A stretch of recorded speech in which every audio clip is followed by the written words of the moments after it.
అంటే మీరు టీచింగ్ ప్రొఫెషన్లో ఉన్నారు కాబట్టి అడుగుతున్నాను. యూపీఎస్సీ ఆస్పిరెంట్స్ ఎలా ఉన్నారంటే యాక్చువల్లీ వేలాది మంది వస్తూ ఉంటారు క్లాస్కి. But end of the day single డిజిట్లో పాస్డ్ అవుట్ అవుతూ ఉంటారు, అచీవ్ చేస్తూ ఉంటారు.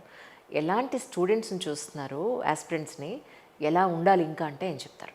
మిక్స్డ్గా ఉంటారు మ్యామ్ స్టూడెంట్స్ ఎప్పుడు కూడా. అంటే కొంతమంది ఆల్మోస్ట్గా ఒక 80% వరకు కూడా వాళ్ళ ఓన్ ఇంట్రెస్ట్తో వాళ్ళు వస్తూ ఉంటారు. కానీ ఒక 20% ఏంటంటే లైక్ వాళ్ళకి వేరే ఇంట్రెస్ట్ ఉంటాయి, సెల్ఫ్ గోల్స్ ఉంటాయి.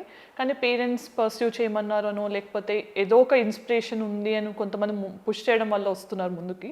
కానీ 80% ఎవరైతే ఉన్నారో వీళ్ళు వాళ్ళ ఓన్ ఇంట్రెస్ట్తో పాటు ఫ్యామిలీ సపోర్ట్తో వస్తారు. కానీ వచ్చిన తర్వాత హార్డ్ రియాలిటీ ఏంటి అంటే సిలబస్ని అర్థం చేసుకునే ప్రయత్నంలో వాళ్ళు ఫెయిల్ అవ్వడం కానీ, లేకపోతే ఇంత లాంగ్ స్టడీ నేను చేయగలనా లేదా అనే సెల్ఫ్ డౌట్ ఒకటి, ఇలాంటి వాటితో లేకపోతే ఫైనాన్షియల్ స్ట్రగుల్స్ స్టార్ట్ అవ్వడము, వీటన్నిటితో కొంతమంది మధ్యలోనే డ్రాప్ అవుతారు. సో కొంతమందికి డిటర్మినేషన్ ఉంటుంది కానీ ఫ్యామిలీ సపోర్ట్ ఉండట్లేదు. సో అంటే ఫైనాన్షియల్గా వాళ్ళు సపోర్ట్ చేసే స్థితిలో లేనప్పుడు సో వాళ్ళ కోసం మనం ఏదైనా ఎక్స్ట్రా ఎఫర్ట్ పెడితే కనుక they can pursue definitely and they can be successful also. Right. కానీ అంటే మీ మ్యారేజ్ ఎప్పుడైంది జర్నీలో? మార్చ్లో అయింది మ్యామ్. మార్చ్ 10th మా మార్క్స్ అనౌన్స్ చేయడం జరిగింది జిఆర్. 2025? Yes ma'am, 2025. అచ్చా, year marriage? Yes ma'am, March 15th was my marriage. Okay okay. అయితే మీ ఆల్మోస్ట్ మీ ఎడ్యుకేషనల్ జర్నీ కంప్లీట్ అయిన తర్వాత ఎండింగ్ వచ్చాక పెళ్ళయింది అనుకో. నేను అలా అనుకోలే, మీరు ముందే మ్యారేజ్ చేసుకుని ఉండుంటారు, అయినా కూడా ఎడ్యుకేషన్ బాగానే కంప్లీట్ చేస్తున్నారే, పర్సూ చేస్తూ ఉన్నారని అనుకుంటూ ఉన్నాను నేను. లేదు మ్యామ్, నేను కొంచెం స్టడీస్లో స్టబర్న్, ఫ్యామిలీ కూడా ముందే చెప్పాను. సో ఒక గోల్ అనేది పెట్టుకున్నాను, I need to reach my goal అన్నాను. They have been supportive. Oh, finally it went well. Right right. చాలామంది ఆస్పిరెంట్స్కి జనరల్ స్టడీస్ ఎలా చదవాలి అనేది చాలా డౌట్గా ఉంటుంది. ఎన్ని చదివినా ఇంకా నేను కవర్ చేయలేదేమో అన్న డౌట్ కూడా ఉంటుంది. యాక్చువల్గా జనరల్ స్టడీస్ ఎలా చదవాలి అంటే ఏం చెప్తారండి? జనరల్ స్టడీస్ నేమ్లోనే ఉంది మ్యామ్, జనరల్గా ఉంటుంది. కానీ మనం ఏంటంటే సిలబస్ని అర్థం చేసుకోవడంలోనే చాలా వరకు ఫెయిల్ అవుతున్నారు స్టూడెంట్స్. సో సిలబస్ని అండర్స్టాండ్ చేసుకోకుండా మనకు కనపడిందంతా లేకపోతే బుక్లో ఉన్నదంతా చదవడం కరెక్ట్ అప్రోచ్ కాదు. సో మనం ఎగ్జామినేషన్ పాయింట్ ఆఫ్ వ్యూలో తెలుసుకోవాల్సింది first syllabus, what need to be done, what need not to be done అనేది తెలుసుకోవాలి. సో ఆ లక్ష్మణ్ రేఖ అనేది ఉంటుంది. సో మనం ఏం చదవాలి అనేది ఫస్ట్ సిలబస్ హెల్ప్ చేస్తుంది మనకి. అక్కడ మనం ఒక స్టాండర్డ్ సోర్స్ని అట్లీస్ట్, ఇప్పుడు ఏ స్టాండర్డ్ సోర్స్లో కూడా కంప్లీట్ కవరేజ్ ఉండదు. సో సిలబస్ అనేది మనకి కొంచెం లిమిటెడ్గా మెన్షన్ చేసినా కూడా దాన్ని కరెంట్ ఓరియంటెడ్గా ఇస్తూ ఉంటారు ప్రిలిమ్స్లో కానీ మెయిన్స్లో కానీ. ఆ ఇంటర్లింకింగ్ అనేది స్టూడెంట్స్ డెవలప్ చేసుకోగలగాలి. రైట్. సో ఆ ఇంటర్లింక్ డెవలప్ చేసుకుంటే ప్రిలిమ్స్ కానీ మెయిన్స్లో కానీ క్వశ్చన్స్ ప్రిడిక్ట్ చేసే కెపాసిటీ కూడా మనకు వస్తుంది. సో అంటే ఈ థీమ్స్ ఇంపార్టెంట్, లేకపోతే ఇవి కరెంట్ అఫైర్స్లో ఉన్నాయి కాబట్టి వీటిని మనం ఎక్స్పెక్ట్ చేయొచ్చు అని చెప్పి మనం ప్రిపేర్ అవ్వడానికి అది హెల్ప్ అవుతుంది. సో ఆ సిలబస్ అనేది తెలియకుండా మనం ర్యాండమ్గా కనిపించినంత చదువుకుంటూ వెళ్తూ, లేకపోతే స్టాటిక్లా కరెంట్ అఫైర్స్ లానే చదివితే మనకి స్కోర్స్ అనేవి అంత యాక్యురేట్గా ఉండవు. రైట్. ఇప్పటి వరకు మీరు యూపీఎస్సీకి కూడా ప్రిపేర్ అయ్యి ఉన్నారు. కమింగ్ డేస్లో ఇంకా నేను ఆలోచించలేదండి అని అంటున్నారు.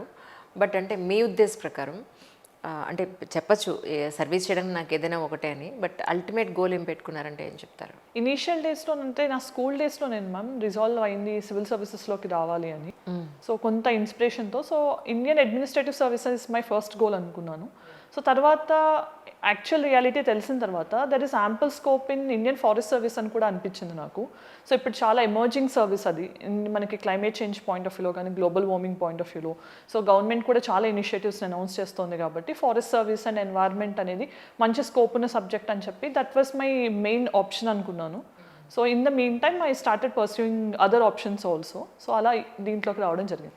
కానీ లక్కీగా మీకు మీరు అచీవ్ చేయాల్సిన ఏమంటారు గోల్, మీరు జాబ్ చేసేవే రెండు ఒకటే అవ్వడం వల్ల మీకు చాలా బాగా టైం కలిసి వచ్చిందని చెప్పుకోవాలి. మీకు రివిజన్ అవుతూ ఉంటుందో పక్క నుంచి, చదవాలనుకున్నది కూడా కొంత కవర్ అవుతూ ఉంటుంది, థాట్ ప్రాసెస్ కూడా సేమ్ ప్లేస్, రెండు దారులు ఒకే దారి అవ్వడం వల్ల మీకు చాలా టైం సేవ్ అయి ఉంటుంది. అందరికీ అలా అయ్యే అవకాశం లేదు కాబట్టి టైం పాయింట్ ఆఫ్ వ్యూలో అంటే మీరు ఎర్లీ బర్డా అలా నైట్ బర్డా నాకు తెలీదు ఎలా చదువు ఉంటారు అనేది. సో స్కెడ్యూల్ ఎలా చేసుకుంటే బెటర్గా ఉంటుందని అంటే మీరు ఏం చెప్తారు? సో ఇట్ డిపెండ్స్ ఆన్ నేను ఎర్లీ బర్డే మ్యామ్. సో నేను కొంచెం లేట్ నైట్ ఉండేదాన్ని కాదు, మార్నింగ్ లెగ్స్ చదువుకోవడం అలా చేసేదాన్ని. సో స్కెడ్యూలింగ్ పాయింట్ ఆఫ్ వ్యూలో మనకి ఎప్పుడైనా కూడా మన పీక్ అవర్స్ ఏంటి అనేది ఒకటి ఉంటుంది మ్యామ్. సో ఎవరైతే ఎర్లీగా లేస్తారో వాళ్ళు లేచిన తర్వాత అట్లీస్ట్ ఒక హాఫ్ అన్ అవర్ 40 minutes తర్వాత సెటిల్ అయిన తర్వాత ఫస్ట్ మార్నింగ్లో మన 3-4 hours ఆఫ్ టైం అనేది చాలా ఎనర్జెటిక్గా ఉంటుంది. సో ఆ టైంని మనం డీవియేషన్స్కి లేకుండా స్కోప్ లేకుండా మన ఓన్ ప్రిపరేషన్ మీద మనం కాన్సన్ట్రేట్ చేయొచ్చు. చేయడము, లేకపోతే నిన్న చదివిన దాన్ని ఆ టైంలో రివిజన్ చేయడం. సరే అదర్ వర్క్స్ ఉన్నాయనుకోండి, లైక్ 1 to 1.5 hour అయినా అట్లీస్ట్ మనం రివిజన్కి యూస్ చేస్తే ఎఫెక్టివ్ రీకాలింగ్ కెపాసిటీ అనేది ఇంక్రీజ్ అవుతుంది. సో ఎగ్జామినేషన్లో సక్సెస్ రావడానికి మెయిన్ థింగ్ అనేది రివిజన్. రైట్. సో రివిజన్ చేయకుండా మనం నిన్న చదివింది అక్కడే వదిలేసి ఈరోజు ఫ్రెష్గా చేస్తే మనం ఎంత టైం పెట్టినా, ఎన్ని అవర్స్ కూర్చున్నా అది వేస్ట్ అవుతుంది. సో అలా కాకుండా ఎఫెక్టివ్గా మనకి మార్నింగ్ లెగిసిన తర్వాత, సో అది మీరు నైట్ చదివితే ఫ్రెష్గా ఎప్పుడు ఉంటారో అప్పుడు అట్లీస్ట్ 2-3 hours అనేది ఆన్ ద స్ట్రెచ్ ఇస్తే బెటర్. మీరు లవ్ మ్యారేజ్ అండి? ఎస్ అండి, లవ్ కమ్ అరేంజ్డ్. అవునా? Yes ma'am. అంటే ఇప్పుడు కోర్స్ ఇప్పుడు మీరు అచీవ్ చేస్తారు కాబట్టి యువర్ ఇండిపెండెంట్ ఉమెన్ నౌ. మిమ్మల్ని మీ అభిప్రాయాలని డెఫినెట్గా నో అని చెప్పడానికి అవకాశం లేదు. బట్ బిఫోర్ దిస్ మీరు అంటే మీరు ఇంట్లో చెప్పినప్పుడు ఏమన్నారు అంటే ఏం చెప్తారు? ఎస్ మ్యామ్, అంటే జనరల్గా పేరెంట్స్కి కొన్ని అప్రిహెన్షన్స్ ఉంటాయి కాబట్టి ఈ విషయంలో వాళ్ళు త్వరగా అగ్రీ చేయరు. సో ఫస్ట్ థింగ్ ఏంటంటే why did I make an option అనేది నేను క్లియర్గా ఎక్స్ప్రెస్ చేయడం జరిగింది. సో మ్యూచువల్ అండర్స్టాండింగ్ ఉంది and career paths also very similar. So he was so patient. So ఇలాంటివన్నీ నాకు ఏం మంచిగా అనిపించాయో అవన్నీ క్లియర్గా చెప్పాను. ఐ హ్యావ్ దట్ క్లారిటీ అనేది వాళ్ళకి అర్థమైనప్పుడు they have agreed upon. By the way sir కూడా ఇక్కడే ఉన్నారు, మీకు ఇంట్రడ్యూస్ చేస్తాను ఒక 5 minutes ఆగితే. అంటే ఎక్కడెక్కడ వర్క్ చేశారంటే ఏం చెప్తారండి ఇప్పటి వరకు? నేను డిఫరెంట్ ఇన్స్టిట్యూట్స్లో చేశాను మ్యామ్. ఇప్పుడు ప్రెసెంట్ ఎక్కడైనా work ఇప్పుడు ఏకేఎస్లో వర్క్ చేస్తాను మ్యామ్, కరెంట్ అఫైర్స్కి. సో ఇప్పుడు కరెంట్ అఫైర్స్ టీచ్ చేస్తున్నాను. ఫుల్ ఫ్లెష్డ్గా ఒక సబ్జెక్ట్ అంటూ డీల్ చేయట్లేదు గ్రూప్ 1 సెలెక్షన్స్ని బట్టి. రైట్. సో ప్రెసెంట్ అయితే కరెంట్ అఫైర్స్ టీచ్ చేయడంతో పాటు మెంటర్షిప్స్ కూడా స్టూడెంట్స్కి ఇస్తున్నాను మ్యామ్. సో ప్రస్తుతానికి మీకు డిస్ట్రిక్ట్ పంచాయతీ ఆఫీసర్గా మీకు పోస్టింగ్ వచ్చింది. ఎక్కడండి ఏరియాలో మీరు చేస్తున్నారు ఇప్పుడు రైట్ నా? ఇప్పుడు మాకు ట్రైనింగ్ స్టార్ట్ అయింది మ్యామ్. సో టీజేఆర్డీలో ట్రైనింగ్ జరుగుతోంది. సో దాని తర్వాత డిస్ట్రిక్ట్ ఎలికేషన్స్ 1 year ఫీల్డ్ ట్రైనింగ్ కోసం పంపిస్తారు మ్యామ్. ఓకే. సో మరి ఇది ట్రైనింగ్ చేస్తూనే మరి మీరు ఇక్కడ కోచింగ్ అది కంటిన్యూ చేస్తారా ఇప్పుడు? ఎస్ మ్యామ్, యాక్చువల్లీ దానికి ఒక పర్సనల్ రూట్ కూడా ఉంటుంది మనం పర్సూ చేస్తే. సో నేను హైయర్ అఫీషియల్స్ని అడిగినప్పుడు కూడా మనం ఏదైనా బెనిఫిట్ ఆఫ్ ద స్టూడెంట్స్ కోసం చేస్తున్నప్పుడు వి జనరలీ గివ్ పర్మిషన్స్ అన్నారు. So I just want to keep this as a option కూడా వాళ్ళకి. ఎందుకంటే ఎప్పుడు కూడా కరెంట్ అఫైర్స్ ఒక రోజు రాలేదు అంటే దిల్ పుట్ సమ్ కామెంట్స్ అనమాట, ఎక్స్పెక్టింగ్ సమ్ వీడియోస్ అని. సో అది కంటిన్యూటీ ఉండేలాగా కొంచెం ట్రై చేస్తాను. చాలామంది ఆస్పిరెంట్స్కి జనరల్ స్టడీస్ ఎలా చదవాలి అనేది చాలా డౌట్గా ఉంటుంది. ఎన్ని చదివినా ఇంకా నేను కవర్ చేయలేదేమో అన్న డౌట్ కూడా ఉంటుంది. యాక్చువల్గా జనరల్ స్టడీస్ ఎలా చదవాలి అంటే ఏం చెప్తారండి? జనరల్ స్టడీస్ నేమ్లోనే ఉంది మ్యామ్, జనరల్గా ఉంటుంది. కానీ మనం ఏంటంటే సిలబస్ని అర్థం చేసుకోవడంలోనే చాలా వరకు ఫెయిల్ అవుతున్నారు స్టూడెంట్స్. సో సిలబస్ని అండర్స్టాండ్ చేసుకోకుండా మనకు కనపడిందంతా లేకపోతే బుక్లో ఉన్నదంతా చదవడం కరెక్ట్ అప్రోచ్ కాదు. సో మనం ఎగ్జామినేషన్ పాయింట్ ఆఫ్ వ్యూలో తెలుసుకోవాల్సింది first syllabus. What need to be done, what need not to be done అనేది తెలుసుకోవాలి. సో ఆ లక్ష్మణ్ రేఖ అనేది ఉంటుంది. సో మనం ఏం చదవాలి అనేది ఫస్ట్ సిలబస్ హెల్ప్ చేస్తుంది మనకి. అక్కడ మనం ఒక స్టాండర్డ్ సోర్స్ని అట్లీస్ట్ ఇప్పుడు ఏ స్టాండర్డ్ సోర్స్లో కూడా కంప్లీట్ కవరేజ్ ఉండదు. సో సిలబస్ అనేది మనకి కొంచెం లిమిటెడ్గా మెన్షన్ చేసినా కూడా దాన్ని కరెంట్ ఓరియంటెడ్గా ఇస్తూ ఉంటారు ప్రిలిమ్స్లో కానీ మెయిన్స్లో కానీ. ఆ ఇంటర్లింకింగ్ అనేది స్టూడెంట్స్ డెవలప్ చేసుకోగలగాలి. రైట్. సో ఆ ఇంటర్లింక్ డెవలప్ చేసుకుంటే ప్రిలిమ్స్ కానీ మెయిన్స్లో కానీ క్వశ్చన్స్ ప్రిడిక్ట్ చేసే కెపాసిటీ కూడా మనకు వస్తుంది. సో అంటే ఈ థీమ్స్ ఇంపార్టెంట్, లేకపోతే ఇవి కరెంట్ అఫైర్స్లో ఉన్నాయి కాబట్టి వీటిని మనం ఎక్స్పెక్ట్ చేయొచ్చు అని చెప్పి మనం ప్రిపేర్ అవ్వడానికి అది హెల్ప్ అవుతుంది. సో ఆ సిలబస్ అనేది తెలియకుండా మనం ర్యాండమ్గా కనిపించినంత చదువుకుంటూ వెళ్తూ లేకపోతే స్టాటిక్లా కరెంట్ అఫైర్స్ లానే చదివితే మనకి స్కోర్స్ అనేవి అంత యాక్యురేట్గా ఉండవు. రైట్. ఇప్పటి వరకు మీరు యూపీఎస్సీకి కూడా ప్రిపేర్ అయ్యి ఉన్నారు. కమింగ్ డేస్లో ఇంకా నేను ఆలోచించలేదండి అని అంటున్నారు. బట్ అంటే మీ ఉద్దేశ ప్రకారం అంటే చెప్పచ్చు సర్వీస్ చేయడానికి నాకు ఏదైనా ఒకటే అని, బట్ అల్టిమేట్ గోల్ ఏం పెట్టుకున్నారంటే ఏం చెప్తారు? ఇనీషియల్ డేస్లో అంటే నా స్కూల్ డేస్లో నేను మ్యామ్ రిజాల్వ్ అయింది సివిల్ సర్వీసెస్లోకి రావాలి అని. సో కొంత ఇన్స్పిరేషన్తో so Indian administrative services my first goal అనుకున్నాను. సో తర్వాత యాక్చువల్ రియాలిటీ తెలిసిన తర్వాత there is ample scope in Indian forest service అని కూడా అనిపించింది నాకు. సో ఇప్పుడు చాలా ఎమర్జింగ్ సర్వీస్ అది మనకి క్లైమేట్ చేంజ్ పాయింట్ ఆఫ్ వ్యూలో కానీ గ్లోబల్ వార్మింగ్ పాయింట్ ఆఫ్ వ్యూలో. సో గవర్నమెంట్ కూడా చాలా ఇనిషియేటివ్స్ అనౌన్స్ చేస్తుంది కాబట్టి ఫారెస్ట్ సర్వీస్ అండ్ ఎన్వైర్న్మెంట్ అనేది మంచి స్కోప్ ఉన్న సబ్జెక్ట్ అని చెప్పి that was my main option అనుకున్నాను. So in the mean time I started pursuing other options also. So అలా దీంట్లోకి రావడం జరిగింది. కానీ లక్కీగా మీకు మీరు అచీవ్ చేయాల్సిన ఏమంటారు గోల్, మీరు జాబ్ చేసేవే రెండు ఒకటే అవ్వడం వల్ల మీకు చాలా బాగా టైం కలిసి వచ్చిందని చెప్పుకోవాలి. మీకు రివిజన్ అవుతూ ఉంటుందో పక్క నుంచి చదవాలనుకున్నది కూడా కొంత కవర్ అవుతూ ఉంటుంది. థాట్ ప్రాసెస్ కూడా సేమ్ ప్లేస్, రెండు దారులు ఒకే దారి అవ్వడం వల్ల మీకు చాలా టైం సేవ్ అయి ఉంటుంది. అందరికీ అలా అయ్యే అవకాశం లేదు కాబట్టి టైం పాయింట్ ఆఫ్ వ్యూలో అంటే మీరు ఎర్లీ బర్డా అలా నైట్ బర్డా నాకు తెలీదు ఎలా చదువుంటారు అనేది.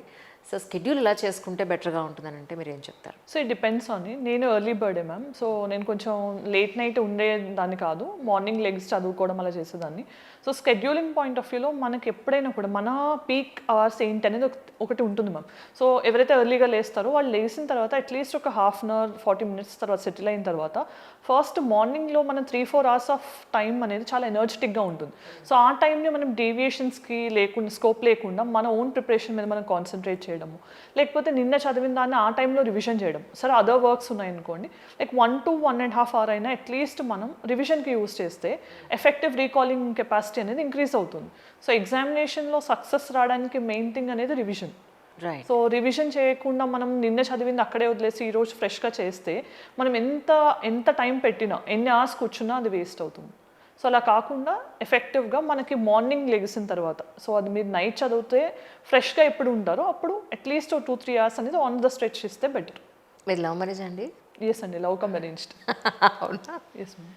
అంటే ఇప్పుడు కోర్స్ ఇప్పుడు మీరు అచీవ్ చేస్తారు కాబట్టి యువర్ ఇండిపెండెంట్ ఉమెన్ నౌ. మిమ్మల్ని మీ అభిప్రాయాలని డెఫినెట్గా నో అని చెప్పడానికి అవకాశం లేదు. బట్ బిఫోర్ దిస్ మీరు అంటే మీరు ఇంట్లో చెప్పినప్పుడు ఏమన్నారు అంటే ఏం చెప్తారు? Yes ma'am. అంటే జనరల్గా పేరెంట్స్కి కొన్ని అప్రిహెన్షన్స్ ఉంటాయి కాబట్టి ఈ విషయంలో వాళ్ళు త్వరగా అగ్రీ చేయరు. సో ఫస్ట్ థింగ్ ఏంటంటే why did I make an option అనేది నేను క్లియర్గా ఎక్స్ప్రెస్ చేయడం జరిగింది. సో మ్యూచువల్ అండర్స్టాండింగ్ ఉంది and career paths also very similar. So he was so patient. So ఇలాంటివన్నీ నాకు ఏం మంచిగా అనిపించాయో అవన్నీ క్లియర్గా చెప్పాను. ఐ హ్యావ్ దట్ క్లారిటీ అనేది వాళ్ళకి అర్థమైనప్పుడు they have agreed upon. By the way sir కూడా ఇక్కడే ఉన్నారు, మీకు ఇంట్రడ్యూస్ చేస్తాను ఒక 5 minutes ఆగితే. అంటే ఎక్కడెక్కడ వర్క్ చేశారంటే ఏం చెప్తారండి ఇప్పటివరకు? నేను డిఫరెంట్ ఇన్స్టిట్యూట్స్లో చేశాను మ్యామ్. ఇప్పుడు ప్రెసెంట్ ఎక్కడైనా work ఇప్పుడు ఏకేఎస్లో వర్క్ చేస్తాను మ్యామ్, కరెంట్ అఫైర్స్కి. సో ఇప్పుడు కరెంట్ అఫైర్స్ టీచ్ చేస్తున్నాను. ఫుల్ ఫ్లెష్డ్గా ఒక సబ్జెక్ట్ అంటూ డీల్ చేయట్లేదు గ్రూప్ 1 సెలెక్షన్స్ని బట్టి. రైట్. సో ప్రెసెంట్ అయితే కరెంట్ అఫైర్స్ టీచ్ చేయడంతో పాటు మెంటర్షిప్స్ కూడా స్టూడెంట్స్కి ఇస్తున్నాను మ్యామ్. సో ప్రస్తుతానికి మీకు డిస్ట్రిక్ట్ పంచాయతీ ఆఫీసర్గా మీకు పోస్టింగ్ వచ్చింది. ఎక్కడండి ఏరియాలో మీరు చేస్తున్నారు ఇప్పుడు రైట్ నా? ఇప్పుడు మాకు ట్రైనింగ్ స్టార్ట్ అయింది మ్యామ్. సో టీజేఆర్డీలో ట్రైనింగ్ జరుగుతోంది. సో దాని తర్వాత డిస్ట్రిక్ట్ ఎలికేషన్స్ 1 year ఫీల్డ్ ట్రైనింగ్ కోసం పంపిస్తారు మ్యామ్. ఓకే. సో మరి ఇది ట్రైనింగ్ చేస్తూనే మరి మీరు ఇక్కడ కోచింగ్ అది కంటిన్యూ చేస్తారా ఇప్పుడు?